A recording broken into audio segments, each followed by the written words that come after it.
Loco pilot Lavkesh Manjhi की पत्नी हर्षिता के द्वारा पिटाई के वायरल वीडियो में पत्नी का खुलासा।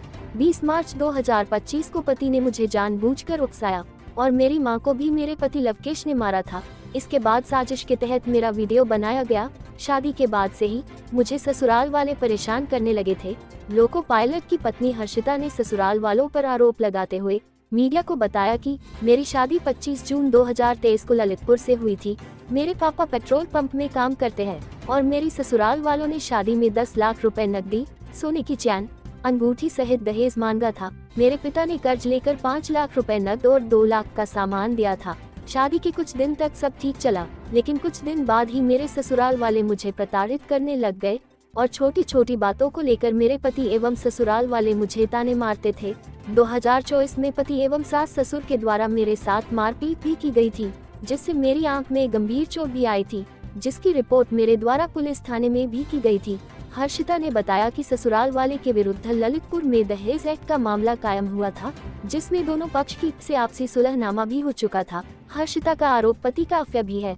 वहीं हर्षिता ने अपने पति लवकेश पर दूसरी महिला के साथ अफेयर का आरोप भी लगाया है।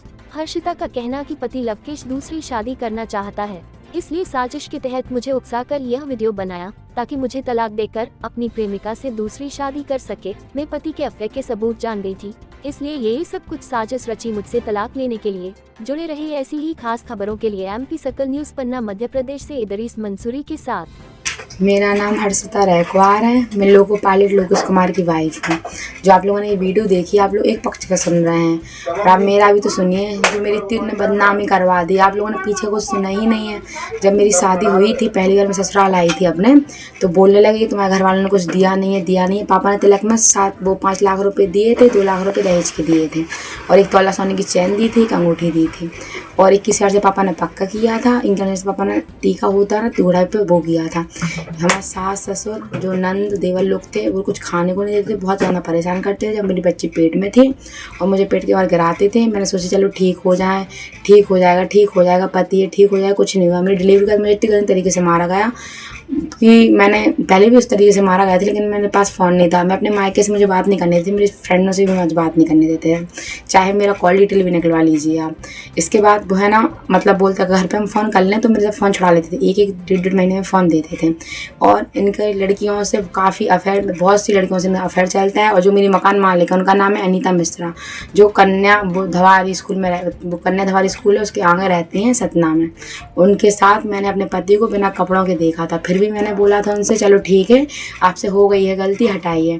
और मैंने मेरे जब उन्होंने डिलीवरी के बाद मारा था, मेरे फेस पे काफ़ी चोटें आई थी, आँख में भी चोट आई थी, मेरे आँख से ब्लड भी आ रहा था। इसके बाद मैं यहाँ पे आई, मेरे घर वालों ने इलाज कराया, मेरा मुकदमा हुआ और मेरा मेडिकल भी हुआ है, लेकिन मेरा पक्का हो गया था। लेकिन जो मेरे लोकेश जी हैं, मेरे पति जो, वो डर गए थे कि अब मैं बच जाऊँगा, तो मुझे मनाया, मुझे बहलाया फुसलाया कि मैं उनकी बातों में आ जाऊँ। मैं आ गई थी। मैंने सोचा चलो बच्ची है छोटी सी और घर नहीं लड़ना चाहिए। मैंने मुकदमा वापस ले लिया अपना। जब मुकदमा होता है तो एक बार कोर्ट बुलाता है, मुझे बुलाया गया था, 1-1.5 महीने हुए हैं।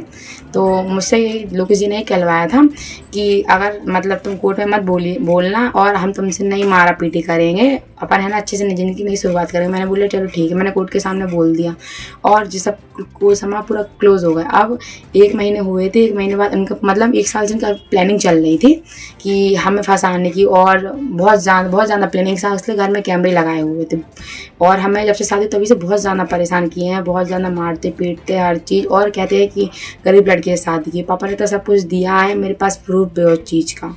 बताइए, मुझे इंसाफ चाहिए, इंसाफ प्लीज़ मुझे इंसाफ दिलाइए। और मेरी बच्ची की तबीयत ठीक नहीं है, मेरी भी नहीं है, और मेरे यहाँ गमी हो गई है। मेरे दादाजी कल एक्सपायर हो गए हैं, मेरे दादाजी ख़त्म हो गए हैं। और मैं अभी जो 7 तारीख की बात बताई, अरे सतना में आना है, तो मुझे 7 तारीख का कोई नोटिस नहीं आया है। मेरा नोटिस से कैसे आऊँ? और मेरे पास ना कोई पैसा है ना कुछ है। मेरे घर वाले इतने लुट पिट गए हैं कि आप मोहल्ले में किसी से भी पूछ सकते हैं कि मेरे घर वाले कितने लुट पिट गए हैं। कर्जे में लोग घर पर आते हैं कहने के लिए कि तुम पैसे दो। मेरी मम्मी की पूरी ज्वेलरी बच गई है।